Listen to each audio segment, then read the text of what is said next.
La lettre de notre précieux frère, l'apôtre Paul, lui qui avait aussi trouvé grâce aux yeux de l'Éternel. De la même manière que toi tu as trouvé grâce, c'est de la même manière que Paul aussi avait trouvé grâce aux yeux de l'Éternel. Mais Paul, étant trouvé grâce devant l'Éternel, l'Éternel l'a mis sur le champ. Il a mis dans le champ afin d'œuvrer pour lui. Parce qu'il manifestait l'amour envers ce peuple.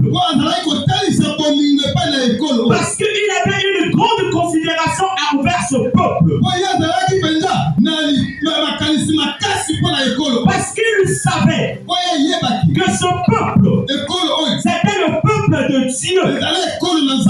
Il savait que lui-même aussi, il était serviteur de Dieu. Est-ce que vous êtes avec moi? La lettre de Paul ne s'arrête pas seulement à Corinthe. C'est la même lettre que nous lisons aussi ici. Sache le peuple de Dieu. Vous êtes le peuple de Dieu. De la même manière que le peuple de Corinthe, par l'évangile de Paul, a connu Dieu. C'est de la même manière que toi et moi, par l'évangile de Fulgence, l'évangile que Dieu a donné à Fulgence, nous avons connu Dieu. Amen. Et la joie de Fulgence aussi est de voir son peuple. La joie de Fulgence est de voir son peuple dans la joie, dans la paix et dans toute la joie. C'est ça aussi sa joie. La joie de Fulgence est de voir le peuple que Dieu l'a donné être en bonne santé. La joie de Fulgence est de voir le peuple que Dieu l'a donné soit un peuple obéissant à la parole de Dieu. La joie de Fulgence est de voir le peuple que Dieu a donné être un peuple qui est assidu à la prière. Un peuple qui chante pour Dieu. Un peuple qui aime la parole de Dieu.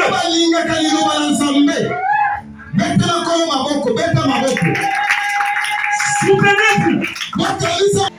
Il dit à Fulgence, le peuple que je te demande, c'est pas seulement les gens qui arrivent à l'église.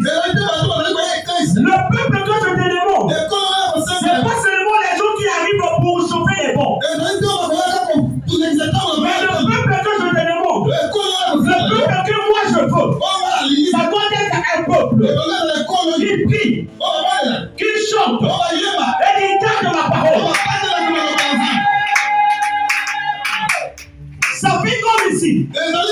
Si ces trois éléments sont réunis, regardez, si ces trois éléments sont réunis, cela fera de sorte que Dieu, de son trône, il vient au milieu de son peuple, parce que ce qu'il avait demandé à Fulgence, c'est ce que Fulgence a accompli.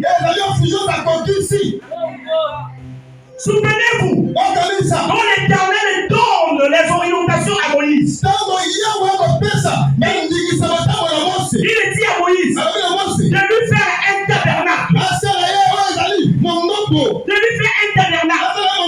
Le jour où Moïse a fait le tabernacle, quand Moïse a tout fini, la Bible me dit que la gloire de l'Éternel est descendue. La gloire n'était pas descendue avant que le tabernacle puisse se prendre au fond.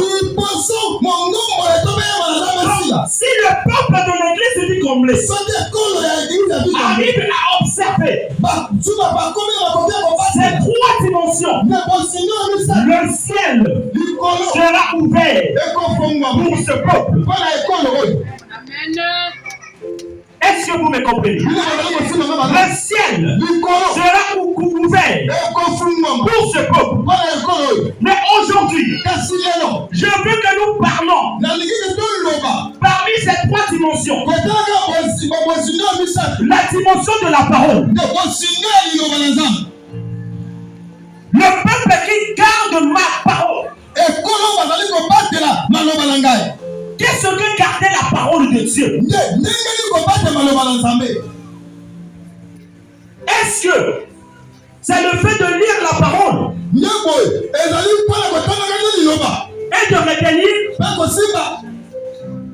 Si c'est le cas, les théologiens aussi le font.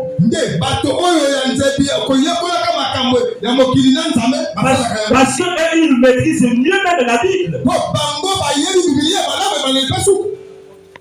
Mais la dimension que Dieu nous emmène à garder la parole, c'est la dimension de nous emmener à l'obéissance stricte de la recommandation de sa parole. Est-ce que vous êtes avec moi? Il nous emmène dans la dimension de l'obéissance.